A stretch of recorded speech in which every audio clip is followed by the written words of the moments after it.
Okay, good afternoon, everyone. Before I begin today's lecture, let me briefly see if there's any quick questions or comments about anything that we've touched upon so far in the class, or anything else related to the class that you would like me to touch upon. If not, then I'd like to pick up where we left off last class. But before I do, let me remind you that the email address of our TA has been posted on our Quarkus site. So insofar as that you need to get in touch with our TA, you should be able to do so readily. Many of you have already received a reply from him regarding your research proposals, and I hope you find those helpful. But please do feel free to contact him if you have any questions about them, or if you want to further discuss your research project. Last week, we began to look at the nature of American foreign policy from the perspective of looking at the major institutions that are responsible for making American foreign policy. And in that context, I tried to discuss the nature of bureaucracy insofar as that much of the executive branch consists of large-scale bureaucracies that have a division of labor with regard to the implementation of American foreign policy. We touched upon that briefly in my brief introduction early on to American foreign policy, when I briefly mentioned the article in your reading package by Howard Wiarda, which is, for those of you that haven't come across it, you might want to take a look at it, is entitled Beyond the Pale. Did I discuss that, or do you recall me discussing that article? If not, then maybe perhaps I should touch on it real quickly, although you should read it. It's well worth reading. In essence, we tend to think in political science, and indeed it is the ideal of most political systems, that when it comes to foreign policy, the nation speaks with a single voice. The nation speaks with a single voice. Indeed, much has been written about, from the point of view of international relations, about what is often referred to as the national interest. The national interest. The idea being that while there are differences of opinions, while there are differences of interests and so on and so forth, that shape the policies and the politics of countries domestically, when it comes to their position in foreign affairs, they have a single interest, and that single interest is maximizing their security, and consequently all states act in a rational manner in order to, as best as possible, enhance their security by whatever means necessary.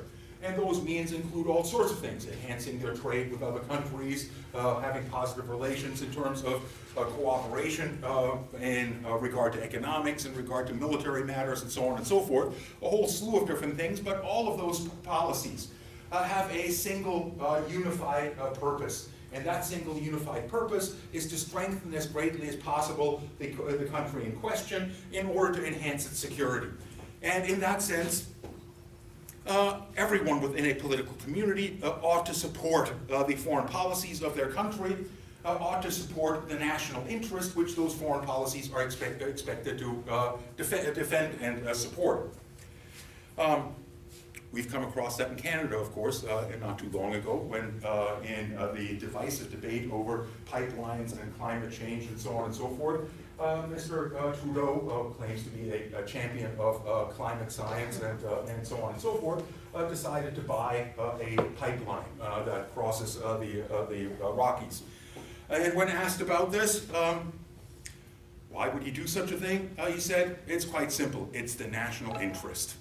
And he said that not in order to start a conversation about the national interest, but rather in order to put an end to a conversation. Everyone supports the national interest, and even environmentalists and so on and so forth that might have concerns about things support the national interest. Let's not go down that rabbit hole, we could discuss that all day long. Suffice it to say that in general, the ideal in foreign relations, in international relations, is that states speak with a single voice, that they have a coherent foreign policy, that is in support of a clearly defined understanding of their national security. Does that apply to the United States? Well, the article by, there are several articles actually that relate to this, but in particular the article by Howard Wiarda starts to draw that into question.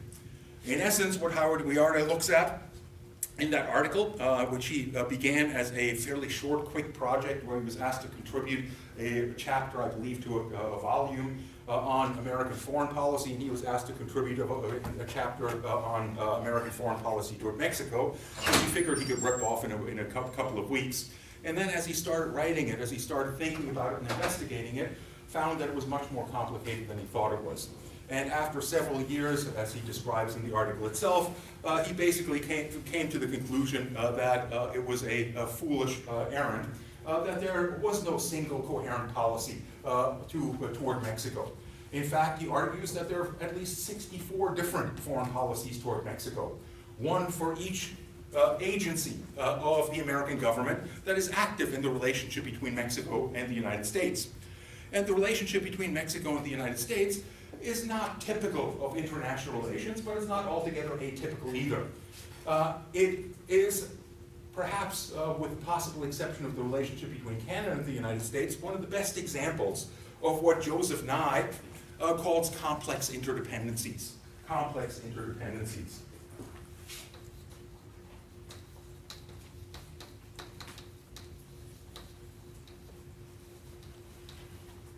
Complex interdependency. And what he means by that is that the US and Mexico, and indeed increasingly in the context of globalization and free trade and so on, the relationship between any states in the international system is no longer a simple matter. It is a matter of numerous different issues in the relationship between the United States and Mexico. Well, there's some obvious issues, things like migration and immigration, things along those lines. There's drug trade.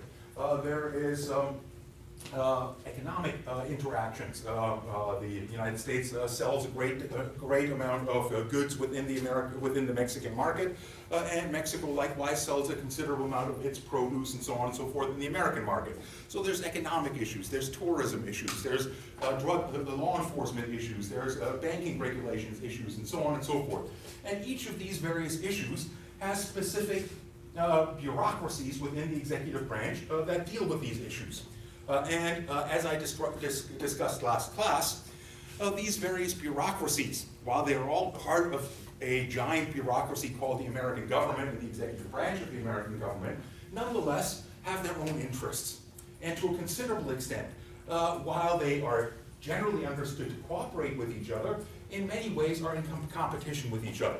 In competition with each other in particular, in terms of getting higher funding for their programs. And the best way to get more funding, get a higher budget for their various programs, is to demonstrate their effectiveness in addressing the concerns that a particular president has. And in that regard, they all want to they all want a piece of the action as much as possible, because a piece of the action will lead to larger budgets. Larger budgets will lead to greater numbers of promotions through the ranks of those various bureaucracies, and so on and so forth. In that sense, they kind of compete with one another. And furthermore, they also, as many writers on the subject of bureaucracy have discovered, develop a kind of subculture with a kind of sense of superiority, a kind of sense of mission that is particular to each organization. In essence, consequently, Howard Wearda, in this particular context, came to the conclusion that the various and many bureaus and agencies and departments on the part of the United States government that are active with respect to the relationship to Mexico all to a certain extent pursue their own interests and do not necessarily pursue the national interest as we might expect them to. Even if we could define such a thing in as complex of a relationship as that between Mexico and the United States. He looks at a rather interesting component of the relationship between Mexico and the United States that illustrates this point. One of the most important relationships between the United States and Mexico, of course, is the matter of the drug trade. Mexico is the largest supplier of illegal narcotics to the American market. Not that they're actually produced in Mexico, but most of them end up being shipped through Mexican ports in one form or another to the United States. And consequently, Mexico has been a centerpiece in the war on drugs that was first announced by Richard Nixon in the 1970s, and that has continued ever since. And in that war on drugs, well, as recent events to a certain extent have illustrated, Mexico is not so much a country with a drug problem. It is perhaps better to understand it as a drug problem that has a state. In other words, that drugs have permeated the Mexican state to such an extent that it's pretty difficult to separate the drug trade from the Mexican state itself. Something that is somewhat implicit in the argument presented by Howard Wearda. He looks at a simple program, a program that was known as Operation Casablanca, that illustrated the many points that he made quite nicely. As Operation Casablanca was initiated by several agencies within the executive branch, focused on the drug trade, and focused in particular on the closely associated component of the drug trade, which is money laundering. Selling drugs in the United States is only half the problem. The other half of the problem for drug dealers is how to re-enter the money they make from that back into the legal economy without getting caught. And in order to do that, they have to have various means of cycling that illegal cash so as to make it appear legal. And it's very handy in that regard to have the cooperation of bankers in being able to do so. And consequently, it has long been suspected that given the lucrative nature of the drug trade in Mexico, that and the low income of the average Mexican compared to their narco-trafficking counterparts, that many banking officials are highly tempted to facilitate money laundering in order to enrich themselves to a greater extent. So what the Bureau of Alcohol, Tobacco, and Firearms, in cooperation with the Treasury and several other law enforcement agencies in the United States decided to do is to send a number of individuals into Mexico posing as drug dealers and going into banks in order to get the bankers in those banks to launder money for them. Now the problem with that is that well, let's get to the problem with that a little bit later. Essentially, they managed to get several bankers to go along with laundering money for them. And then they had to arrest them. But they couldn't arrest them in Mexico, so they had to entice them to come across the border into the United States And they did so by essentially saying, hey, now that we've made all this money, let's go and celebrate. We invite you all to come to someplace in the United States where we can have a big celebration of our successes. And the moment that these bankers came across the border, they were arrested. Now, there was a problem with that. And the problem with that, and the reason that it so nicely illustrates what Howard Riarda was trying to demonstrate, is under Mexican law, what the American officials did was called entrapment. And under Mexican law, that is illegal and not tolerated as a legitimate means of law enforcement. And that meant that from the outset, the officials sent into Mexico, who were not invited by the Mexican government to be there, were in violation of Mexican law. And that meant, of course, they couldn't tell their Mexican counterparts about their activities within Mexico. And the fact that they couldn't tell their Mexican counterparts about this, and there's a couple of reasons for that. One is that it's technically illegal under Mexican law. Two is that everyone in the United States law enforcement community more or less knows that the Mexican state leaks like a sieve. In other words, if you told Mexican officials that you were doing this, the bankers that you're trying to target would know about it in no time at all, and it would become ineffective. So for those reasons, they had to keep quiet about it. And since they had to keep quiet about it with regard to the Mexicans, they also had to keep quiet about it within the American government itself. In other words, what Howard Riarda discovered is that one way of breaking down the many agencies involved in the war on drugs in Mexico within the United States is that there are some agencies that he describes as hard on drugs and others that are soft on drugs. The ones that are hard on drugs are the Drug Enforcement Agency and the law enforcement agencies that you would expect to be fairly single-minded in trying to enforce the law. The ones that are soft on drugs, it's not that they're soft on drugs in the sense that their disapproval of them is any less pronounced than in the law enforcement area, but rather that they see this problem with the drug trade in a larger context. And consequently, are going to understand the policies pursued in support of the war on drugs in terms of how they affect other interests that the United States maintains with Mexico. Organizations like the State Department and the Central Intelligence Agency and so on fit that basic description. Yes, they want to prosecute money launderers in Mexico, but not if doing so undermines the basic relationship with the state of Mexico that will make future cooperation with the Mexican government on other issues more difficult, if not impossible.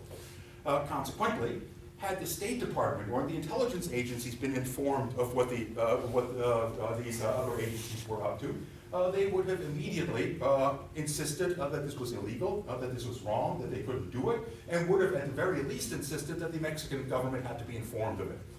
And of course, that would have sunk the entire operation, and consequently, they were not informed of it. The upshot of that is that a number of different agencies involved in the relationship between Mexico and the United States, in many cases, do not coordinate their activities with one another, and in many other cases, work at cross purposes. In other words, that what one agency is doing is negated by the activities of another agency.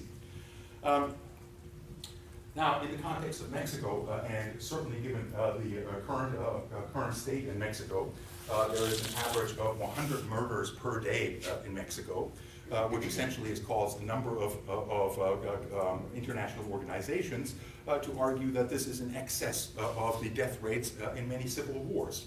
And that from that point of view, the war on drugs in Mexico should go with the war between various cartels in Mexico that result in most of these deaths could be considered a kind of a civil war.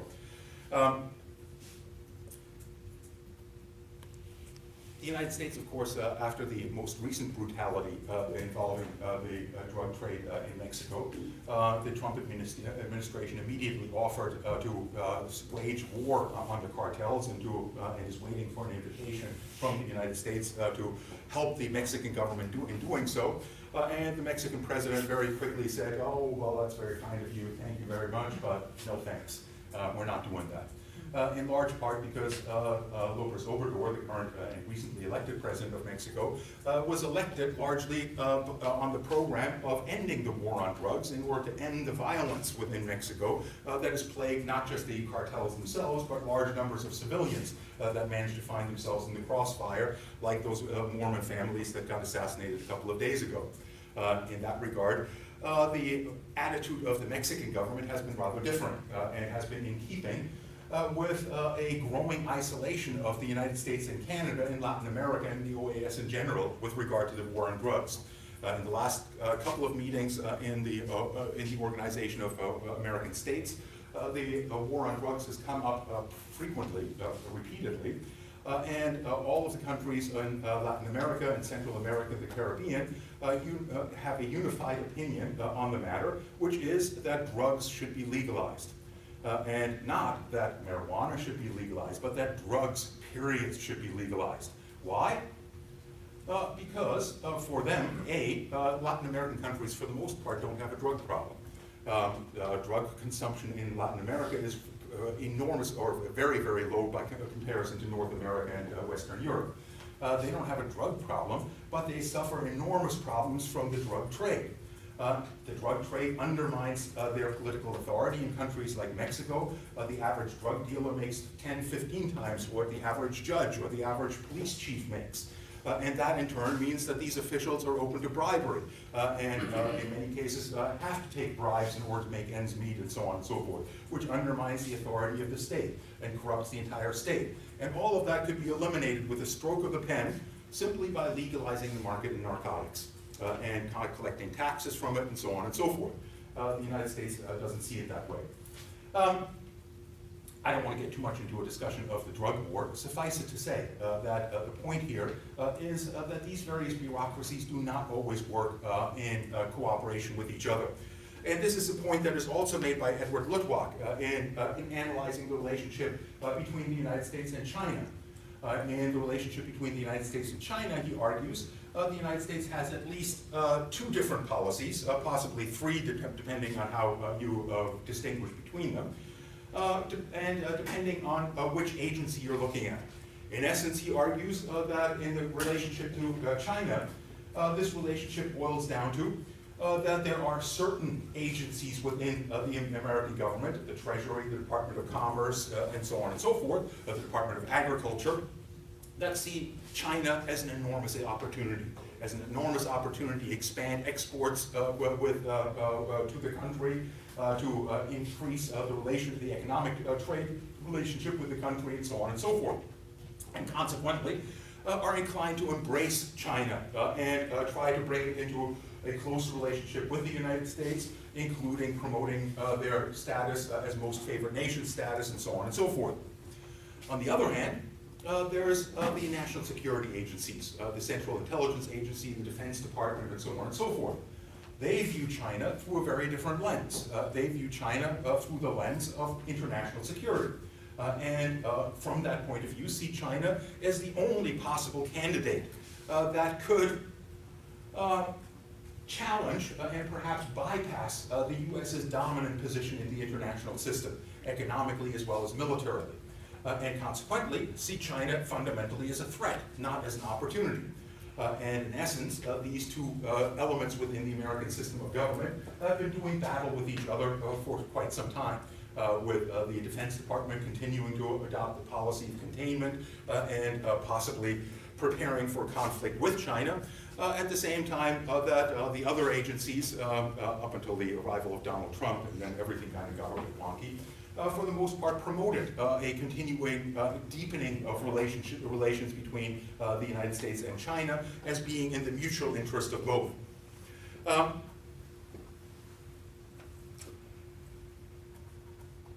The upshot of all of that is that it is a little bit difficult to present a coherent picture of American foreign policy, in large part because there isn't such a coherent picture of American foreign policy. And Edward Luttwak comes to the conclusion in the second chapter in your reading package that this may not be ideal, but it is unavoidable.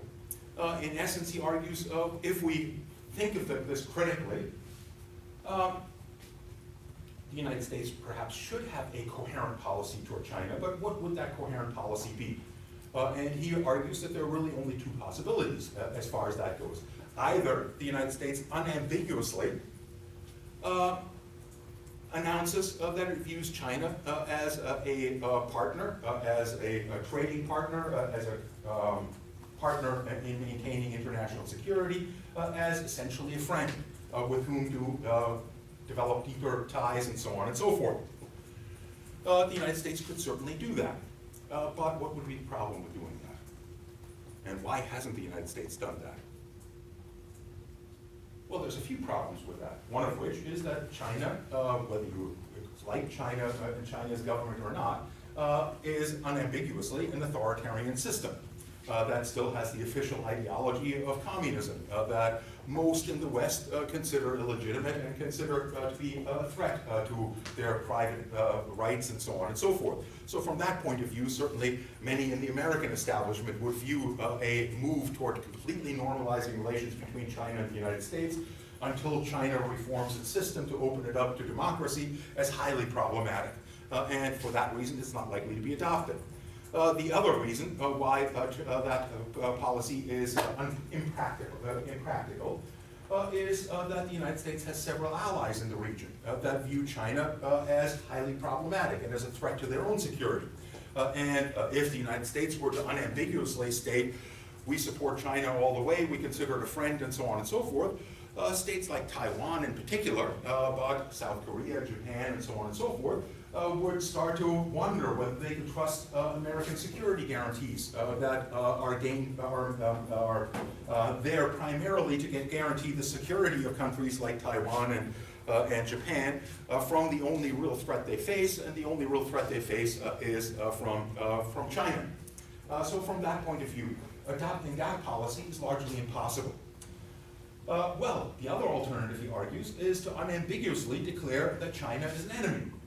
And maybe the Trump administration is coming fairly close to adopting that policy, although Trump, in his normal incoherent way, has not really done that. And one reason why he may not have done that, certainly has not done that in a decisive manner so far, is because if the United States were to declare China an enemy, first and foremost, it would have an enormous and devastating impact on the American economy, probably on the Chinese economy as well. But as most of you know, China is one of the most important links in the supply chains of many major corporations that have their main markets in the United States that would have to substantially restructure their entire operations if China were to be cut out of that loop altogether. And that would, in all likelihood, have an enormous upward pressure on prices within the United States and consequently hurt many American consumers. Again, something that's not easy for American policymakers to do. But perhaps the most important argument that he presents for why this is something that is impossible and why an incoherent foreign policy in that sense serves the United States better is because if the United States were to unambiguously declare China an enemy, it would have to insist that all of its allies likewise consider China an enemy. It would have to throw down the gauntlet to France, Britain, Germany, and so on and so forth. Either you trade with us or you trade with China. And again, the Trump administration is to a certain extent moving in that direction. The reason I think why Canada agreed to arrest Meng Wanzhou, the Chinese executive from the Huawei company, I think is fairly likely that Donald Trump or one of his minions called up Trudeau the day after, or shortly after Trudeau was elected, Trump was elected, when Trudeau openly declared that he was the anti-Trump and that the Canadian doors for refugees were wide open and so on. I suspect that he got a phone call from the White House saying, listen, Mr. Trudeau, do you really know where your bread is buttered? Do you know what kind of damage we can do to Canada if you don't toe the party line? And consequently, I think that very quickly, Mr. Trudeau fell into line. Fell into line in arresting Meng Wanzhou, fell into line in terms of isolating Venezuela, and in terms of essentially supporting American foreign policy. Well, that's possible with Canada. In Canada, there's no doubt that Canada would not survive a major trade war with the United States in its current environment. But If you look at other countries, Germany, France, England, and so on and so forth, whether the United States throwing down the gauntlet would force them to draw more close to the United States, or whether they would look at, especially a country like Germany, and look at, well, we can export perhaps some luxury vehicles to the United States, but China is by far the biggest market in terms of our main exports, which are machine tools and things along those lines. And whether Germany in that case would go with China or with the United States is very much an open question. And from that point of view, therefore, it's best, Luttwak argues, for the United States to maintain that kind of incoherent foreign policy that allows both for a policy of containment toward China, but at the same time leaves the door open for trade with China, trade between the United States allies and China, and so on and so forth.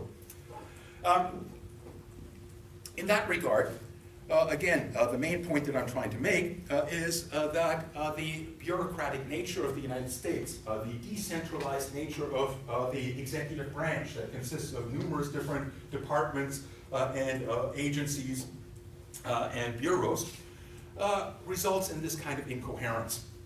And to a considerable extent, that is the result of the nature of American institutions.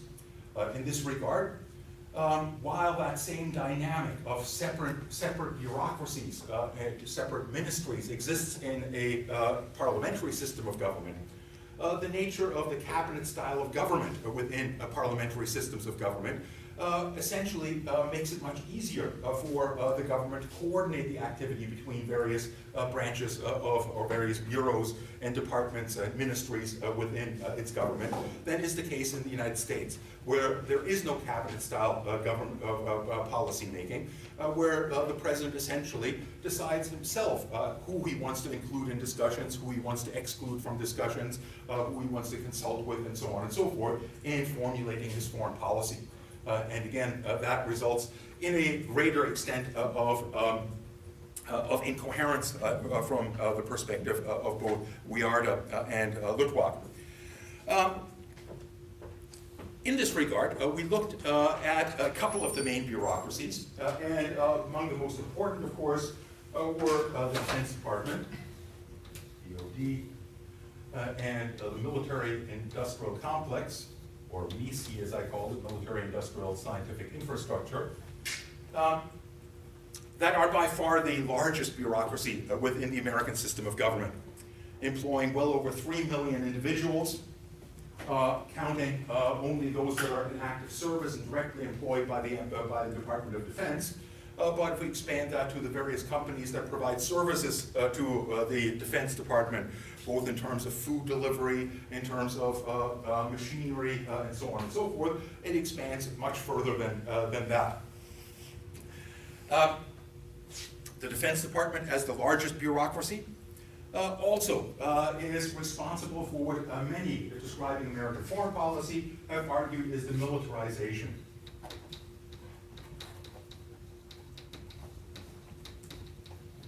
of U.S. foreign policy. And I will talk a little bit more about what is meant by that militarization. Suffice it to say that the lead agency in terms of foreign policy for most states in the international system is the bureaucracy that is responsible for diplomacy, their foreign office. And usually militaries only become involved in the shaping of foreign policy during periods of conflict, not on a regular basis. In the United States, that pattern has not prevailed. Instead, the military has played a dominant role in the making of American foreign policy for various reasons that I'll discuss in a little bit more detail as we move forward.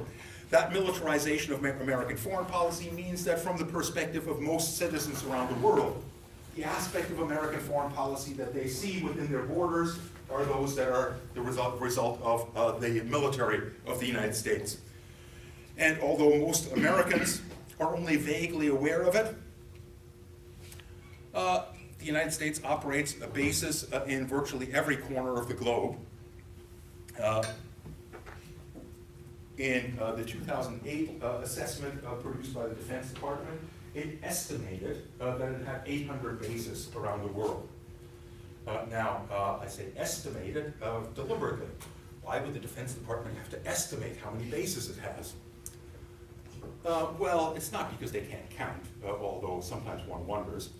It has to do with that they're not sure exactly what constitutes a base and what doesn't constitute a base. In other words, there are certain things that are pretty obvious bases. The base in Diego Garcia on the island off the coast of Africa is without question a military base. No doubt about it. There's thousands of people stationed there. There's landing strips. There's all sorts of military facilities. On the other hand, in the last couple of decades, the United States has built a number of what are called, what have been described as lily pads throughout the world, in particular in Africa. And those constitute essentially just a few acres of land surrounded by barbed wire with a couple of warehouses that contain some basic requirements that would be needed for a rapid deployment of the American military to engage in operations in that environment. So water filtration equipment and things along those lines that would be necessary to support a intervention. Do those constitute bases? Well, according to the American military, no, not really. But others clearly do. And it's that distinction of where does a lily pad or a simple base of operations become an actual military base. Suffice it to say that American military power is such that it can project power into every corner of the globe, as it frequently advertises its capacities. And indeed, it has divided the globe into several different combat commands. So we in Canada are part of Northern Command. Northern Command is the command that overlooks North America and primarily NORAD and includes Canada. Then there's the Southern Command, responsible for projecting power into the Caribbean and South America. Then there's the European Command that overlooks the European theater. Then there's Central Command that overlooks the Middle East.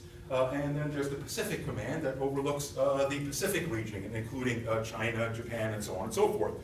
Lastly, about a decade ago, they started what is known as Africa Command, a command that overlooks all of Africa.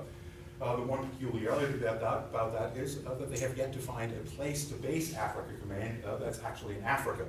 So Africa Command is currently based in Frankfurt, Germany, where they have extensive military bases, and that's as close as they could get to the African continent. If the Americans ever succeed in stabilizing Libya, I think one of the reasons why the Americans were quite keen to get rid of Gaddafi is that they're looking for a place to create a friendly government that will allow them to station their Africa Command there. So that might be a possible location. Beyond that, the United States has a cyber command and has a space command that are responsible for those aspects of warfare. In other words, the military's reach is beyond global. We also look to a certain extent at the complex nature of the intelligence agencies and some of the problems that were created with that. What I wanted to do today is to look at one of the other major institutions in shaping American foreign policy, one that we might normally assume would be the lead agency in American foreign policy. But in the context of American foreign policy, it is not. And that is the U.S. State Department, or Department of State.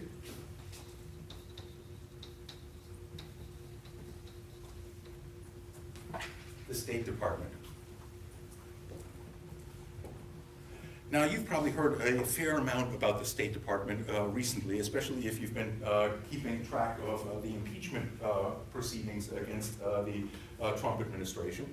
The main claim with regard to the impeachment proceedings against the Trump administration is that the Trump administration bypassed its normal diplomats that work for the State Department in its relationship to Ukraine, and instead sent in Mr. Trump's personal cronies like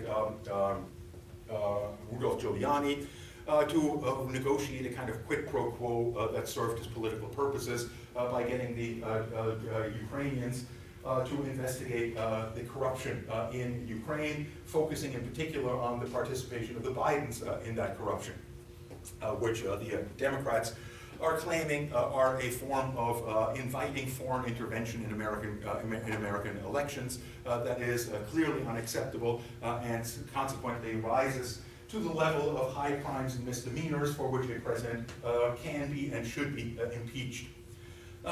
We'll put that into a slightly greater amount of focus as we move forward.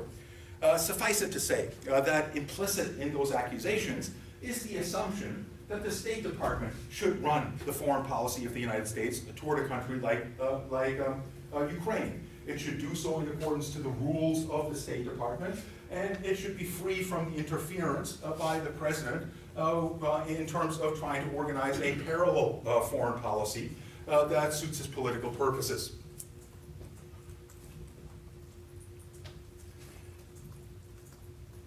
To understand, or to put this into context, we have to first of all understand a couple of things.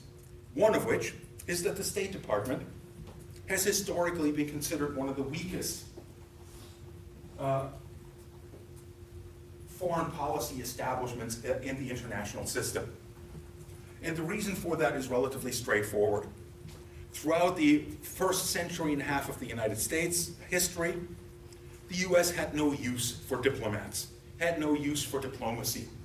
And the main reason it had no use for diplomacy is because unlike its counterparts in Western Europe that were surrounded by other powerful states that could threaten their security, and that therefore had above all else to avoid military conflict, and in order to avoid military conflict had to find means of settling minor disagreements by means other than resorting to arms. And diplomacy in that sense developed as a cheap alternative to sending troops in to deal with every single conflict.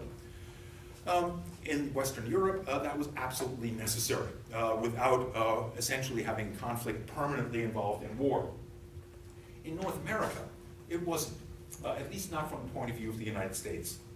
The United States understood from the beginning of its history as an independent state that it faced no peer competitors within its own borders. That insofar as that there were any threats to the United States, they came not from its immediate neighbors, but from the opposite side of the Atlantic. And that for the most part, the United States was safe from those threats from the opposite side of the Atlantic, insofar as it maintained a relatively minimal military capacity, and the ability to rapidly mobilize a military when threats arose, and then to demobilize them immediately after. Furthermore, from the point of view of the United States, diplomacy and the activities of the State Department had one main purpose, and that is the forming of alliances. And alliances were usually, in the European context, secretive agreements between the elites of two states to cooperate in advancing their foreign policy goals. And those kinds of alliances might have been very useful to European powers in balancing their relative powers against their adversaries in order to prevent war, forming shifting alliances in order to prevent getting dragged into conflict. But from the perspective of the United States and its leaders, the United States being a very weak player in the international system and very far away from the conflicts of Western Europe, had little or nothing to gain from engaging in this kind of diplomacy. And insofar as it did engage in diplomacy and did form alliances within Europe, would be dragged into conflicts in Europe, conflicts in which the United States had no real stake. And therefore, the counsel of George Washington, as well as Thomas Jefferson, who was technically his opponent ideologically, was the same. Peace and good government and good relations with all countries, and entangle in alliances with none. Or the way that George Washington put it in his farewell address, similarly, is that the United States should do everything possible to avoid entangling alliances. The upshot of all of that is that the United States never developed the kinds of diplomatic capacities within the State Department that its European counterparts developed. European foreign ministries, like that of France and Great Britain, recruited the best and the brightest from their domestic societies to become permanent employees of these bureaucracies, to be in many cases stationed for their entire lives in foreign countries, to gain a deep and complete understanding of their perspectives and how best to advance the interests of Britain or France within that context. The United States, by contrast, did not.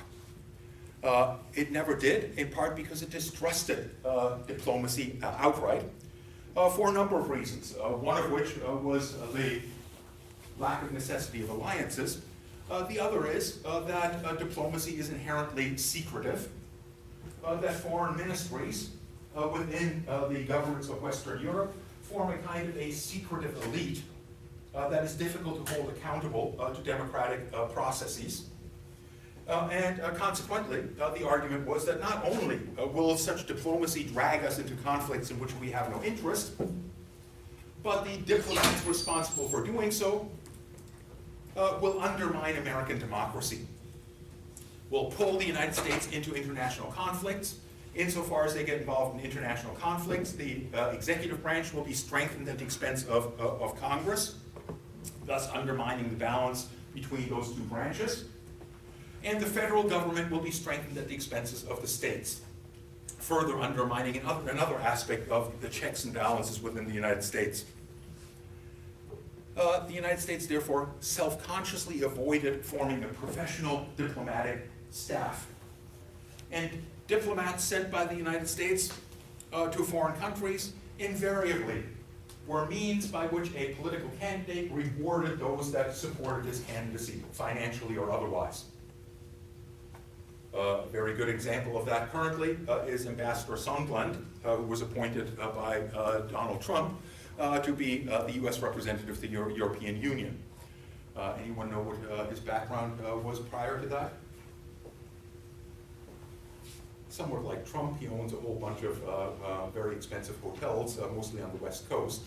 He was a hotelier and a fairly prominent supporter of Donald Trump, who apparently donated $1 million to Donald Trump's election campaign. Those were his only qualifications for getting the job of U.S. ambassador to the European Union. As far as I know, he speaks neither French nor German, and consequently is at a serious disadvantage with regard to many of his European counterparts that are multilingual and have far greater experience in diplomacy.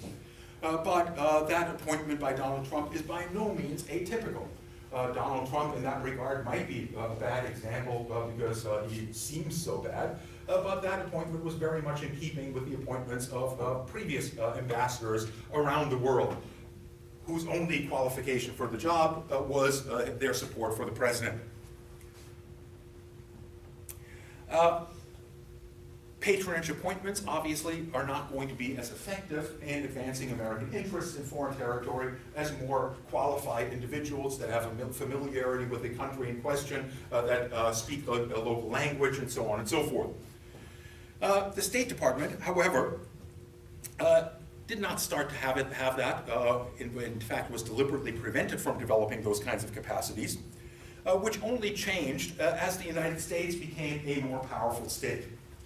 Once the United States joined the great powers of the international system, which most would argue happened at the end of the 19th century, when the United States defeated Spain in the Spanish-American War, and took its remaining colonies, the Philippines, Guam, the Marshall Islands, Puerto Rico, and ousted them from Cuba. They were not able to colonize Cuba because the conflict started with Cuba, and the military authorization given by Congress stated specifically that it would authorize the conflict against Spain, but not in order to colonize Cuba. And therefore, Cuba was not colonized, but it didn't mention Puerto Rico or the Philippines, and consequently, they were colonized. Again, something we'll talk about in a bit more detail when we look at U.S. policy toward developing countries. In the context of the rising power of the United States had to enter the international system in a way different from its lack of participation during the 19th century. And one means of doing so was to enter it militarily. And quite clearly, this was the inclination of Teddy Roosevelt. Teddy Roosevelt, upon coming to the presidency after the Spanish-American War, decided that he wanted to send the American Navy around the world to demonstrate to the rest of the world that the United States was a great power capable of projecting power into every corner of the globe. And he went to Congress to ask for the funding for it. And Congress said, that sounds like an expensive, stupid idea. No way. Whereupon he went to his admirals and said, oh, well, how far could we get the Navy without getting funds from Congress? And his admiral said, well, we've got enough funds to get them as far as the Philippines. And they said, okay, send them to the Philippines. Once they're there, Congress will have no choice but to get them back. In other words, their arms with regard to supporting the military were largely tied. A more important attempt to enter international relations on the part of the United States was under Woodrow Wilson. And Woodrow Wilson was keenly aware that in the growing participation of the United States in international affairs, the United States was at a serious disadvantage with respect to its peer competitors, France, Germany, Great Britain, and so on and so forth, even Russia, that had developed these kinds of institutions for many centuries. And consequently, one of his key points among the 14 points that he used to justify American entry into World War I was that secretive diplomacy, secretive and unaccountable diplomacy managed by elites, be replaced by what he called open covenants openly arrived at. Open covenants openly arrived at. Instead of sending diplomats around to secret meetings and smoky rooms to negotiate extensive agreements between states, states should regulate their activities through open channels where they can meet openly and discuss matters openly and come to agreements that are transparent, that are enforceable, and that are open to the public, and therefore not contrary to the requirements of democracy. In other words, what he's proposed was the League of Nations.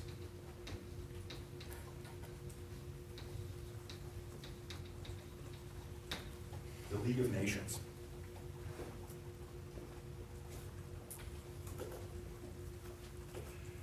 Interestingly, well, one way of thinking of the League of Nations and its successor organization is certainly in the context of trying to think of American foreign policy. And one of the claims that we talked about with regard to American foreign policy for some time is the idea that America is in some ways exceptional. That unlike its competitors in the international system, the United States is guided by morality and principle and the concern for human rights and democracy and so on and so forth. And the League of Nations and the insistence by the United States, despite becoming a fairly powerful country, to create a system that is open and transparent, in which all peoples around the world are represented, would seem to verify this idea of exceptionalism. A good way of thinking of that, however, is to a certain extent to think about it from the perspective of realism. Realists have long argued that the international system is one in which the powerful do what they will and the weak suffer what they must. The powerful do what they will and the weak suffer what they must. In other words, it's a system in which there are no rules. And a system in which there are no rules, the powerful can take advantage of because they have the power to do whatever they want in order to pursue their interests.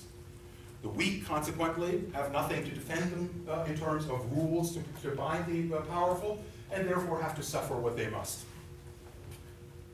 The question that should, of course, be asked then is who has an interest in the establishment of an international organization to bring that free-for-all to an end? Is it the powerful or is it the weak? And if the United States did become a powerful state and then advocated something like the League of Nations, does that not indicate that it wants to bind itself to a set of rules and not be free to do whatever the heck it wants? Well, realists have often been very skeptical of that, and indeed have argued that international organizations can come into effect only insofar as they reflect the balance of power, not insofar as they are a threat to that balance of power. In other words, that the establishment of a system like the League of Nations depends on the ability to convince the most powerful states in the international system, that this organization will never threaten their interests and will never curtail their ability to pursue their own interests. Without that, they are not likely to agree to it. Yeah? So does that give them the impetus basically to be in an alliance because then they have an engagement they're supposed to? Well, this was supposed to replace alliances, so there weren't supposed to be secretive alliances within the system. It was supposed to all be open and transparent. Right, but then it serves the U.S. interest because then they kind of know what European states are doing because, again, as you said, it certainly would. It certainly would. That's certainly true. The upshot of that is essentially that the League of Nations was a system that did not drastically change the nature of the international system, in which indeed the major powers were represented, and most of the lesser powers, those that were considered colonies, simply had no representation whatsoever. And in that sense, it was a means not of creating an egalitarian international organization, but a means of maintaining a balance, or rather, let me rephrase that, a means of avoiding conflict between the major powers in the international system. And indeed, the League of Nations ultimately failed for two reasons. One is that the United States never became a member of it. And the reason why it never became a member of it is that while Democrats that supported Woodrow Wilson viewed it as a means of allowing the United States to play a more dominant role in international affairs without undermining American democracy, as secretive and elitist diplomacy would, their Republican opponents viewed it as exactly the kind of foreign commitment, foreign entanglement, alliance that both Jefferson and Washington warned against. And indeed, they weren't altogether wrong. One of the provisions of the League of Nations was a provision for collective security. The basic idea was that the League of Nations should prevent war as a legitimate tool of international statecraft by committing all members to come to the defense of any member of the League of Nations that is subject to aggression. Well, what does that mean? From the point of view of the United States, it means that if Germany invades Czechoslovakia, the United States is obligated to send its troops to come to the defense of Czechoslovakia. Does the United States have any interest in Czechoslovakia? Well, perhaps nowadays they did, but back then they certainly did not. And in that sense, they would be dragged into a conflict in which they really had no stake. That concerned Europeans, but didn't concern the United States. And consequently, given that the Republicans controlled the majority of the Senate, the United States never became a member of the League of Nations. That was a big blow. The subsequent American governments nonetheless continued to cooperate with the League of Nations and did their best to act as if they were members, but they never officially became members. And since they were never officially members, it reopened the can of worms of what to do with the State Department. If we can't get around this problem of not having an effective foreign service by creating an international organization, we have to create an effective State Department. And consequently, in 1924, the U.S. passed what became known as the Rogers Act. That for the first time created a professional foreign service within the State Department.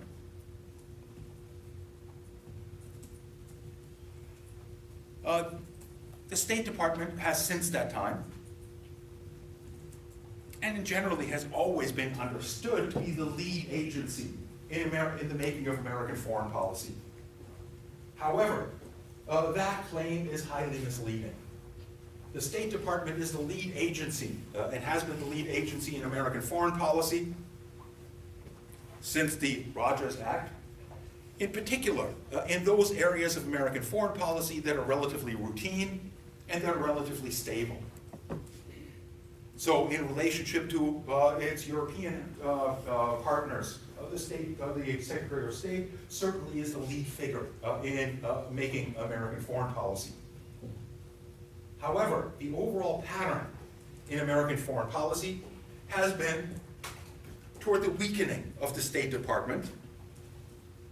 And that pattern has meant, on the one hand, the militarization of American foreign policy, the continuing reliance on the military as a means of advancing American interests, rather than diplomacy as a means of doing so.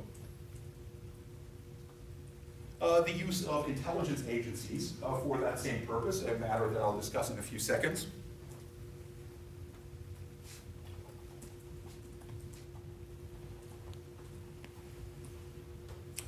And the use by president after president in instances where a particular region of the world becomes problematic, of immediately taking the State Department off of that portfolio. So for example, one of the most common places where this has happened all the time is with regard to the Middle East. One of the normal patterns is that a president comes into the White House and he appoints a Secretary of State. And the Secretary of State is the head of the State Department. But then he'll appoint various special envoys to deal with situations like Richard Holbrooke, for example. Mr. Obama sent Richard Holbrooke to deal with the situation in Afghanistan. And he sent George Mitchell, a senator with long experience, to deal with matters in the Middle East. Basically taking those issues, those hotbed areas of conflict out of the hands of the State Department and handing them to somebody that is perceived as being more cooperative and more in tune with the president himself, that follows the president's directions. Again, one of the problems that the Secretary of State will have is that the Secretary of State steps into his office, and when he takes control of the State Department, takes control of a fairly large bureaucracy. All those professional foreign service officers, the team of diplomats, and so on and so forth. And in order to be effective, he, on the one hand, has to support the policies of the president, but on the other hand, has to gain the loyalty of all of those permanent members of the State Department. And insofar as the directions of the president pull into a different direction than the momentum of the State Department over the previous few decades, he's likely to undermine that support and become less effective. And therefore, secretaries of state have generally been found by presidents not to be very responsive to their policy directions. And for that reason, when it comes to a particular matter that they're very concerned with, the Middle East, Afghanistan, or something along those lines, they take it out of the hands of the State Department and put it into the hands of somebody that's more responsive to their needs. The reason that I mention that is essentially one of the chief, well, before I do that, how do you think the State Department feels when a president comes along and says, well, you guys are in charge of, you're the lead agency of foreign affairs, but hey, things are getting a little wonky in the Middle East, so we don't want you working on that, we're going to put somebody else in charge of that. Do you think the State Department likes that? And thinks, hey, great, we have less work to do. No, of course they resent it, because this is how careers are made among diplomats, that they get involved in these things and find solutions and work those solutions out. So when it gets taken out of their hands and handed to some crooning of the president that implements the demands of the president in a more blind and uncritical manner, it's certainly resented by those in the State Department that feel like they know more about the issue, that they've worked on this issue for decades, and that suddenly they're removed from the opportunity of making use of their knowledge. Now, the reason that I mention this is, of course, this is more or less what has happened with regard to Ukraine in the Trump administration. Essentially, the Trump administration is being accused of taking the matter of the Ukraine out of the hands of the State Department and essentially sending his own personal crony, in this case Giuliani, to deal with the matters in the Ukraine directly in a way that Trump seems to think would more closely follow his directives with regard to Ukraine, especially since one of the top priorities that the Trump administration came into the White House with was figuring out how to improve the relationship between the United States and Russia. And one of the biggest stumbling blocks in the relationship between the United States and Russia is Ukraine. And the only way to get over that stumbling block is to settle the conflict in Ukraine in one form or another. And blindly supplying missiles and so on and so forth to the Ukrainian government without paying attention to the corrupt nature of the Ukrainian government might not be the best way of doing so. Furthermore, the current president of Ukraine was elected on the platform of making nice with Russia and drawing down the conflict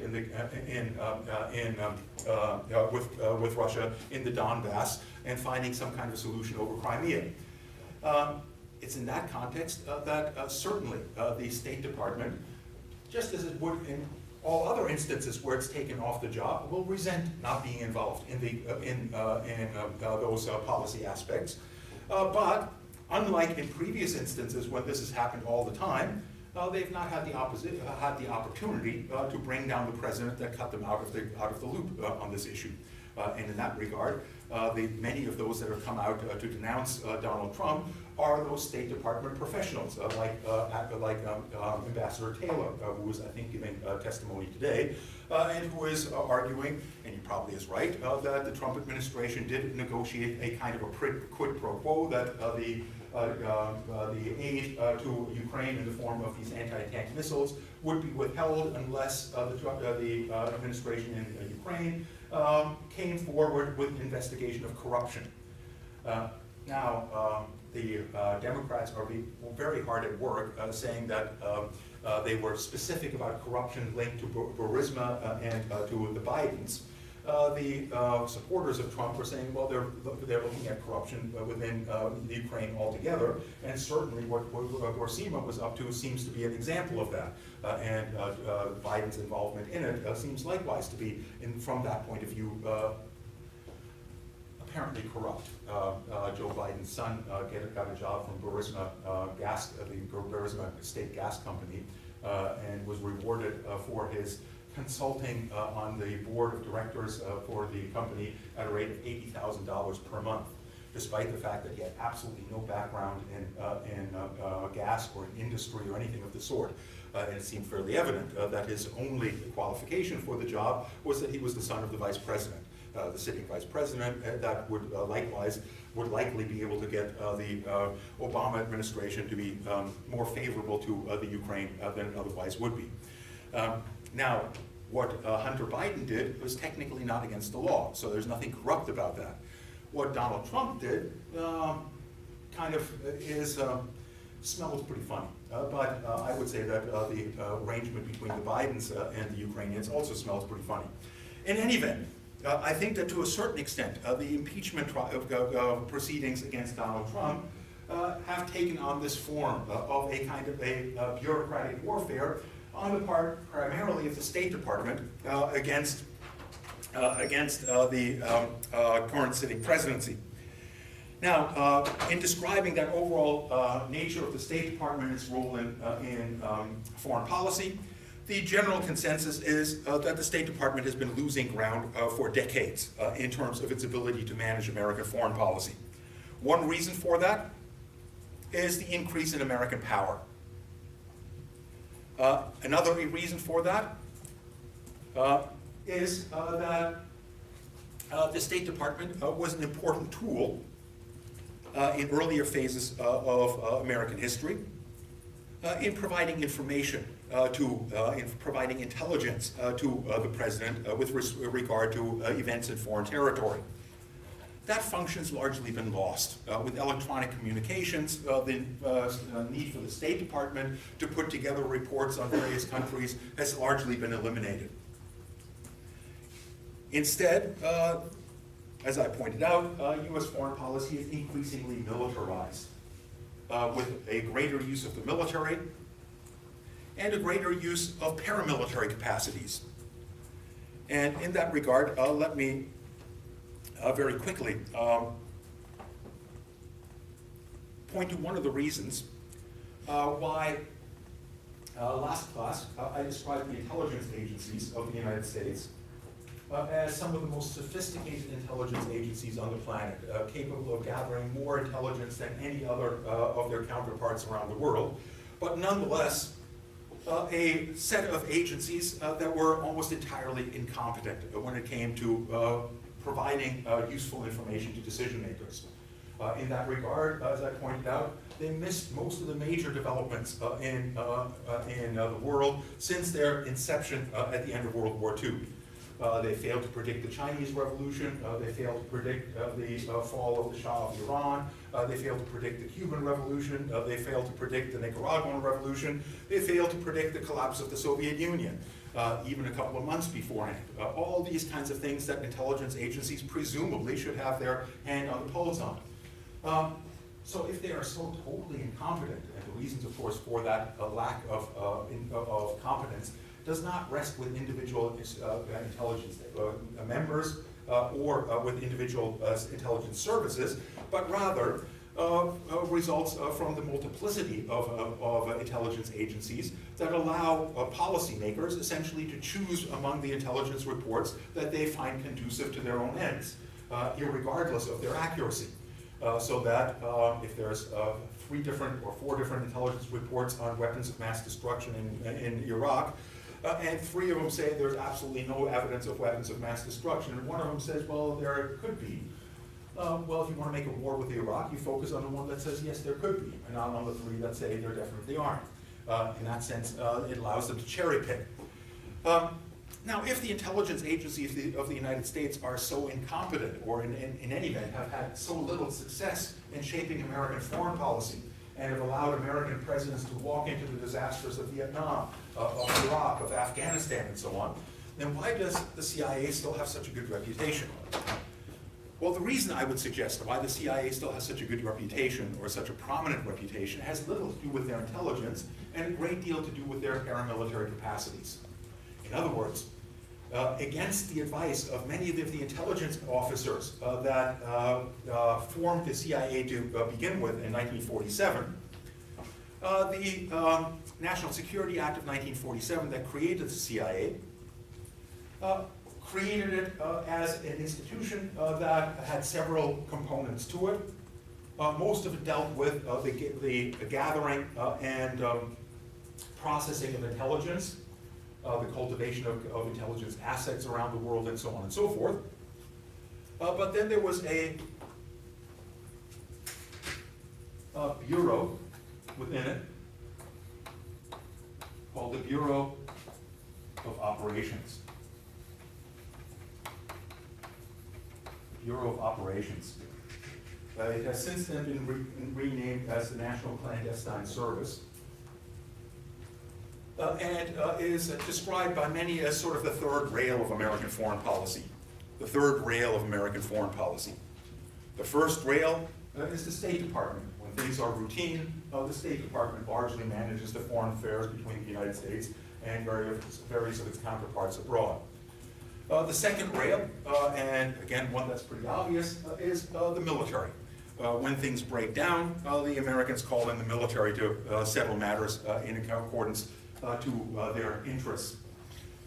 But when neither of these two apply, the United States has had enormous success in advancing its interests by making use of the third option, that third rail, the Bureau of Operations. And the Bureau of Operations essentially specializes in paramilitary interventions within foreign countries to advance American interests.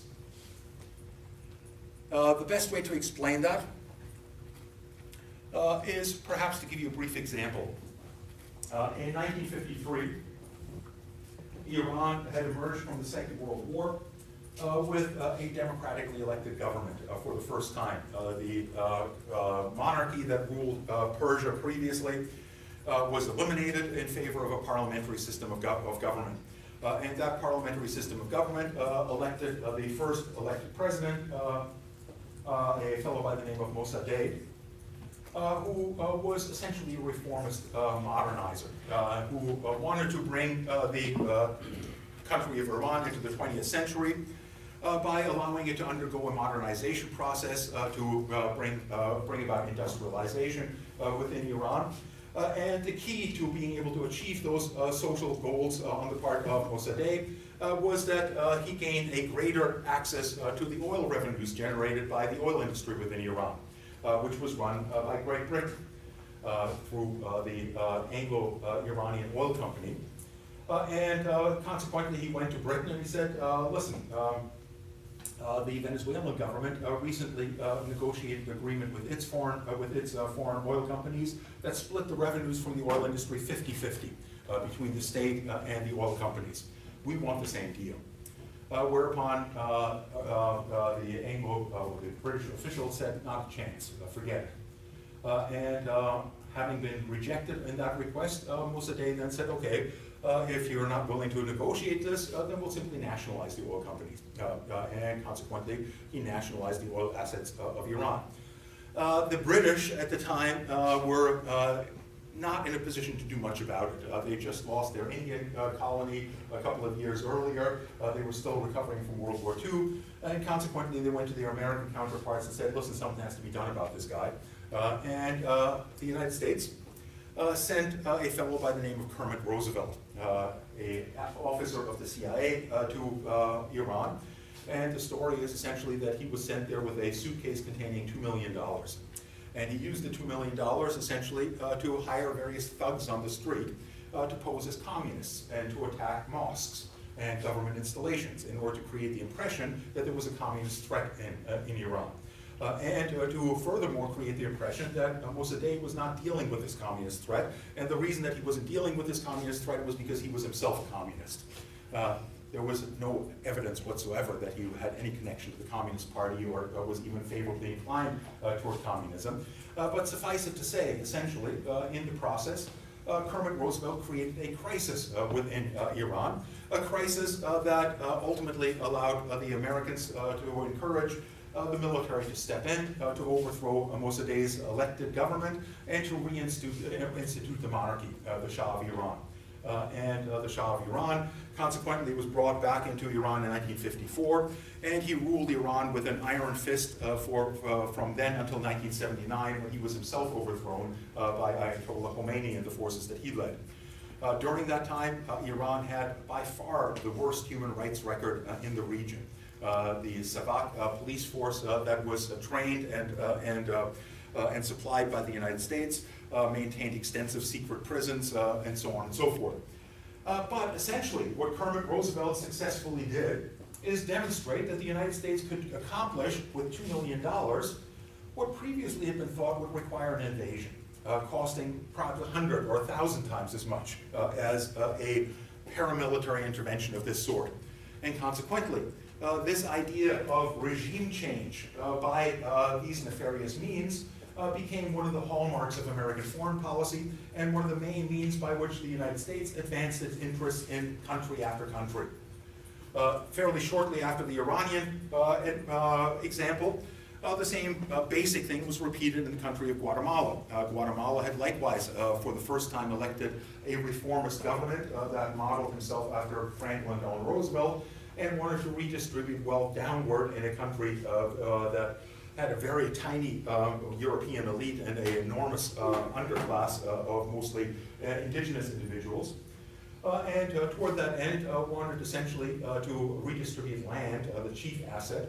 50% of, more than 50% of the land in Guatemala was owned by a single owner.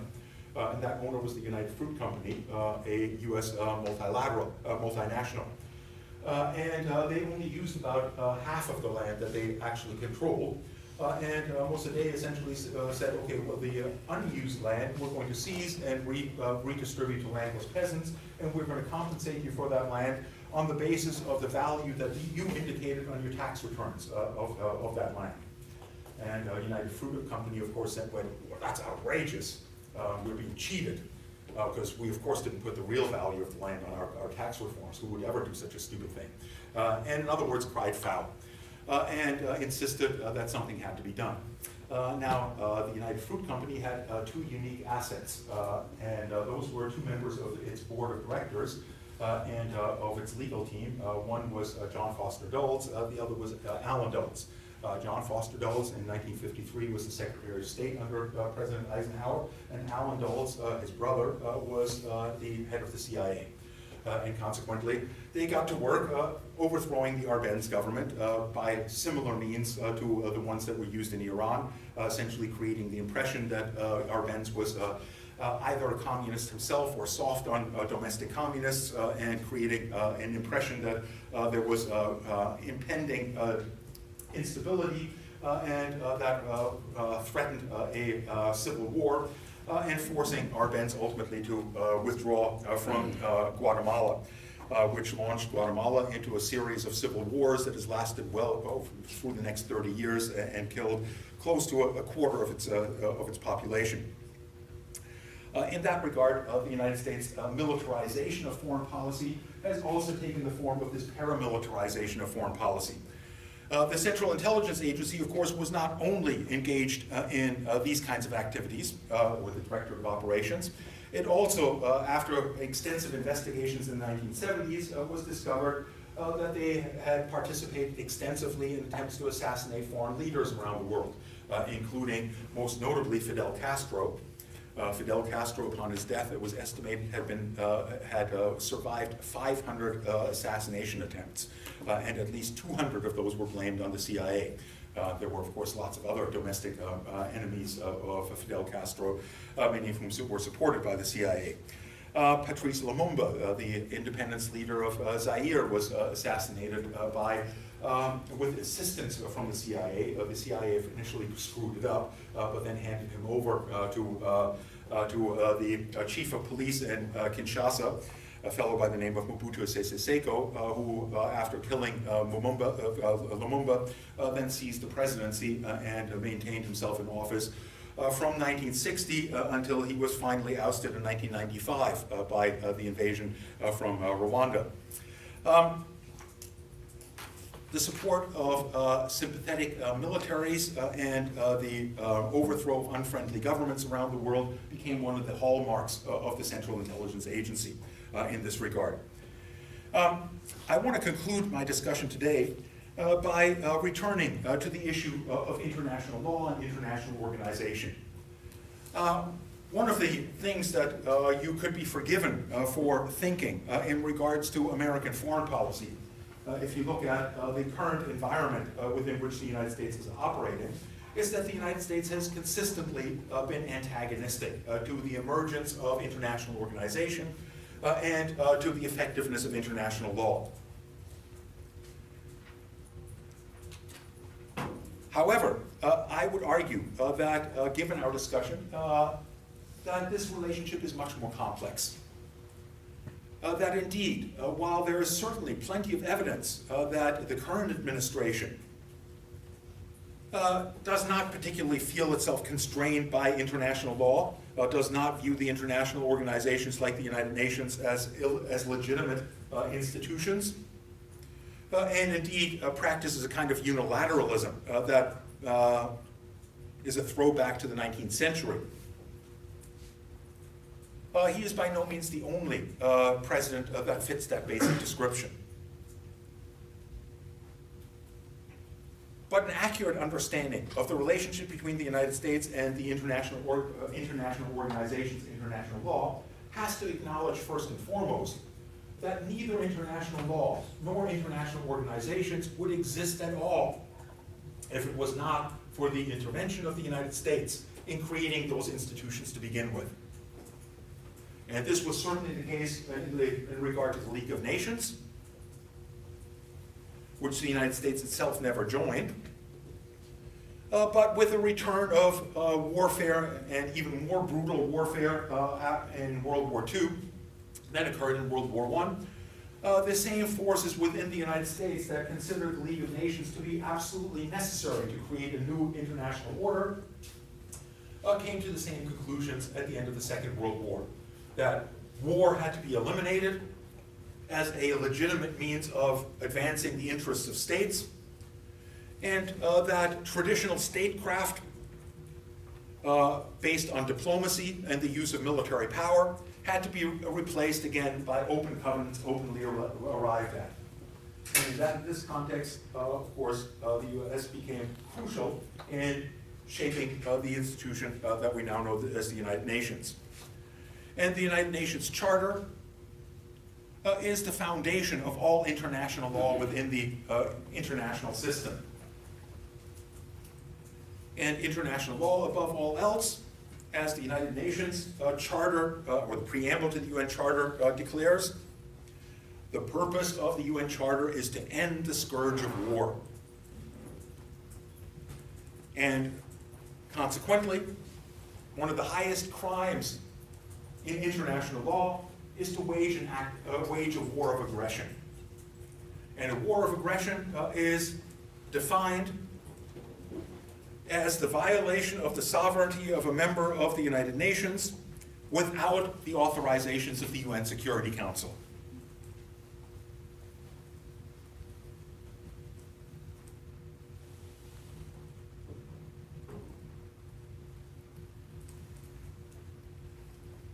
And indeed, this was considered by the American policymakers that shaped the institution and that were the first to implement these laws as the highest obligation. As Robert Jackson, the Chief Justice in the Nuremberg trial, put it, an act of aggression is the highest crime under international law because waging aggressive war contains within it all the collected evils that warfare brings about.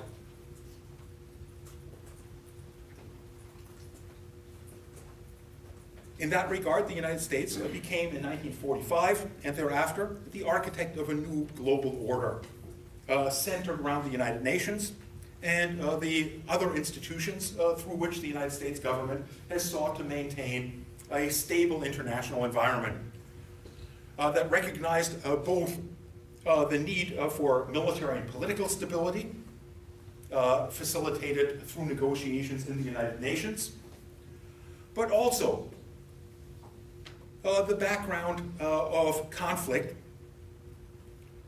being based in economic relations. In other words, that a stable international environment required a stable global economy. And in that regard, the United States became the author of what became known as the Bretton Woods institutions. Most notably, the US dollar as a reserve currency in international trade based on the gold standard.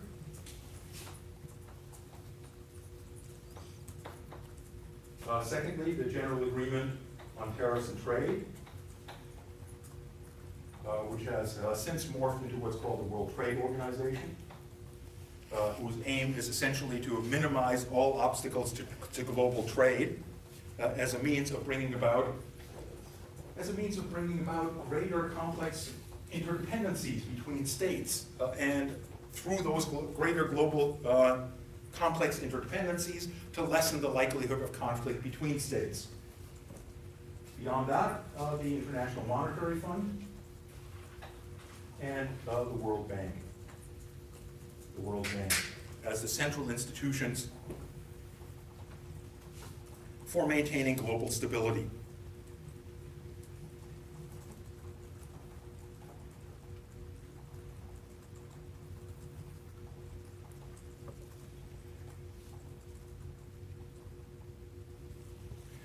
Now, one of the problems with this architecture of stability, and the UN in particular, has become more evident of late. And that is that the cornerstone of the UN system, the cornerstone of international law to this day, is the issue of sovereignty.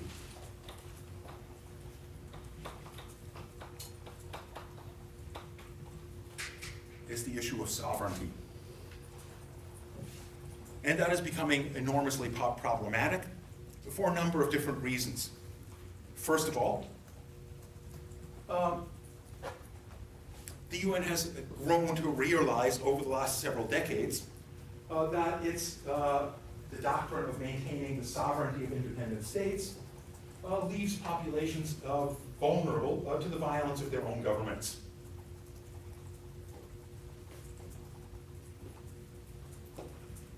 And consequently, in the 1990s, after the end of the Cold War, this issue of sovereignty was to a certain extent diluted with the establishment of the responsibility to protect. In other words, the idea that when there are certain actions taken by states that are beyond the pale, that it is the responsibility of the international community to violate the sovereignty of states within in the international system to protect the citizens of those states from their governments. The other reason, of course, why sovereignty has become more problematic is because of the nature of international problems. that are being faced, and most notable in that regard is almost certainly the issue of climate change. The issue of climate change essentially means that maintaining the sovereignty of states becomes relatively meaningless. That insofar as the international community wants to curtail the emission of carbon dioxide by various states in the international system, it has to be able to regulate the activities of states within their own borders and not simply respect the sovereignty of all states or to maintain the idea that what happens inside a particular state is no one's business but the government and the citizens of that state.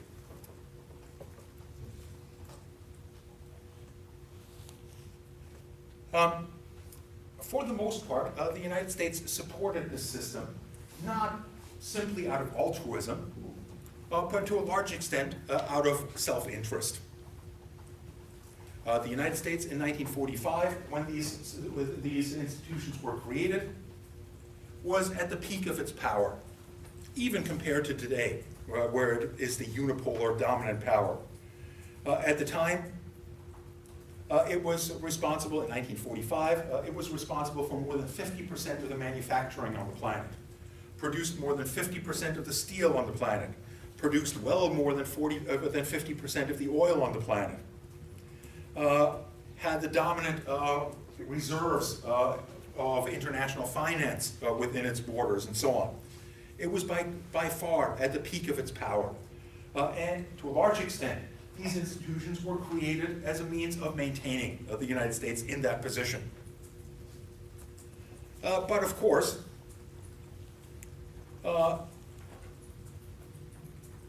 these institutions were fundamentally influenced by the rise of the Cold War shortly after the establishment of these institutions. And in that regard, in particular, the United Nations, which rested on the naive assumption that the great powers in the international system would always be more or less in harmony with each other in administering the rules of the international game.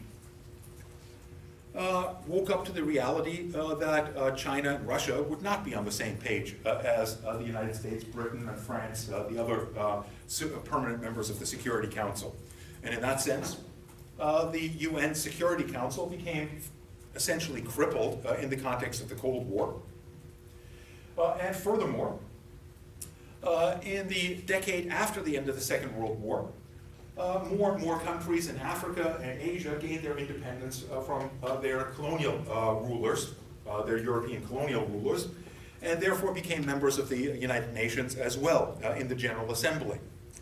And since the Soviet Union was the state that most consistently supported the independence movements in countries that were colonized by Western Europe, many of these newly independent states tilted toward the Soviet Union, not toward the United States, which meant that the US faced a more hostile environment, not just in the Security Council, but also in the General Assembly. And that, to a considerable extent, began to explain why the relationship between the United Nations and the US government began to sour in the 1960s and 1970s. The 1970s in that regard are somewhat interesting. One of the interesting developments in the United Nations in the 1970s was that the General Secretary of the United Nations was brought down in a scandal. His name was Kurt Waldheim. Anyone remember or know what happened to Kurt Waldheim, why he was brought down? Well, he was from Austria, and Austria enjoyed one of the unique qualities at the end of the Second World War of being declared essentially a victim of Nazi aggression and not a perpetrator in World War II, which meant essentially that the Nuremberg trials applied to German officials, but all of the Austrians were let off the hook. And those of you familiar with the relationship between Austria and Germany, German forces marched into Austria in 1938 with much of the Austrian population cheering them on as a kind of a unification of bringing all the German-speaking people under a single government. I wouldn't say all Austrians, but a large number of them. And consequently, the Austrians became rather enthusiastic members of the Third Reich, and Kurt Waldheim was among them. And it was discovered in the 1970s that he was a member of the Waffen-SS that had been stationed in the Balkans, where some of the worst human rights violations in the Second World War occurred. That's interesting insofar as he became the General Secretary of the United Nations. And one would presume that all of the countries before he got that position would have checked into his background rather carefully. And it turned out that indeed the United States had looked into his background very carefully, as had the Soviet Union. And both the Soviet Union and the United States knew that he was an SS official and nonetheless allowed him to come to power in the UN, which is a good indication that they thought this was kind of useful to have somebody that was so compromisable in that powerful position that they could easily pressure by saying, hey, if you don't do what we like, we'll spill the beans on you. Suffice it to say that the relationship between the United States and the United Nations began to deteriorate, but it also marked a kind of a relationship that was reminiscent of the long history between the United States and international organizations as a whole. For the most part, if we want to summarize all of this, what we could say is that Democrats have tended, since the election of Woodrow Wilson, to see the best means for American foreign policy and advancing American interests to be making use of multilateral institutions like the United Nations. Republicans have consistently viewed the United Nations as a threat to their ability to develop an effective foreign policy and to defend their own interests, and have seen international law and the United Nations from that point of view in a rather negative light, and have fairly consistently favored unilateralism as a best means of advancing American interests. And this can certainly be seen in recent times in the distinction between the Bush administration that came to power in 2000 and the Obama administration that came to power in 2008. Mr. Obama was very, very critical of Mr. Bush's foreign policy, in particular of the war on terror, and promised to reverse many aspects of that war on terror. But by the end of his term in 2016, most people had expected a drastic transition away from the Bush war on terror into a very different approach to dealing with America's threats to its security. Were deeply disappointed. Guantanamo Bay was still open. There were still American troops in Iraq. There were still American troops in Afghanistan, and so on and so forth. And indeed, Mr. Obama had apparently expanded the war on terror into a number of different countries that the Bush administration had not previously attacked. Libya, Syria, Somalia, Yemen, and so on and so forth. In that regard, there was consistent continuity between the Obama administration and its predecessor. Mr. Obama, nonetheless, received a Nobel Peace Prize shortly after assuming office. And while I suspect that the folks that chose him for that prize had some regrets subsequently with regard to that choice, the reason why they made that choice is, on the one hand, because of the promises to reverse the war on terror that Mr. Obama had made, but in particular, because Mr. Obama, unlike his predecessor, had re-engaged with the United Nations and had said, above all else, that the United States has to act through multilateral channels, something that was entirely rejected by the Bush administration. The Bush administration did go to the United Nations for permission to invade Iraq, but convinced nobody in the Security Council, did not get permission, and then went ahead anyway. That makes it essentially a war of aggression, the highest crime under international law. Not a particular concern to the Bush administration. The Obama administration's foreign policy didn't really change all that drastically. What did change, however, was its willingness to engage with other players in the international system, in particular to go through the channels of the United Nations, and his multilateralism in that regard is probably best signified by the deal that he negotiated with Iran. that acknowledged both that the United States, in order to solve these international problems, had to deal with the Russians that were involved in that, had to deal with the Chinese that were involved in that process, had to incorporate the European countries that were involved in that process in order to bring about a meaningful resolution to that conflict. Of course, the Republicans viewed that multilateralism as an abrogation of American dominance and chose to reject it, as the Trump administration has been working to do ever since he entered office. I've probably overstayed my welcome here again today. Let me just finish off by saying that next week I'm going to very briefly look at American foreign policy in the developing world before sort of summarizing our case study of American foreign policy and leaving hopefully at least one full lecture to deal with Venezuelan foreign policy before the term comes to an end.